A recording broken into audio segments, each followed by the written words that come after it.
And I feel that before we can see is it real, we have to see what is the definition of it. And I looked it up. The definition, I got it from Wikipedia. The definition is legally defined as a civil rights violation where law enforcement officers exercise undue or excessive force against the subject. And based on all the other evidence that I've seen and much more um, in videos and things like that, we must come to the conclusion that it is a real thing. Men or women are being shot by the people that were supposed to protect them and serve them. So once we see this, we must think about why is this happening? Why is this happening?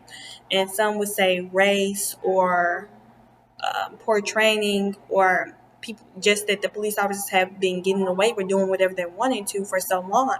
And I would say it could be all three depending on who that officer is. Some people just don't like. Some people are just racist, not liking people just because of their skin color. And poor training, yes, that can be fixed. The racism, um, we may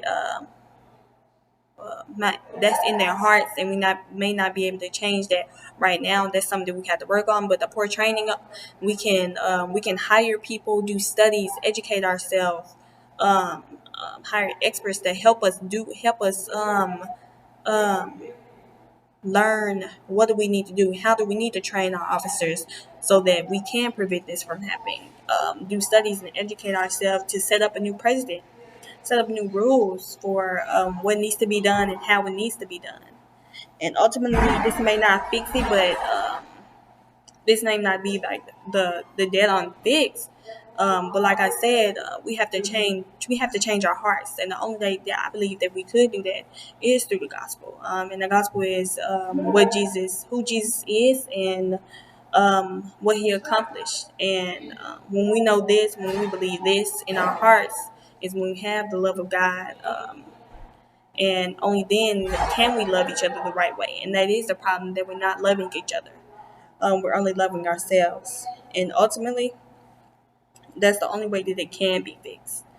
So, in conclusion, it is a real problem. Some may say it's being exaggerated, or it's people are pushing a false narrative, but this is a real thing. People are losing their lives, and the only real thing that can save us from this is the gospel. Who Jesus is, His love, God's love in our hearts. Our hearts have to change, ultimately. Okay.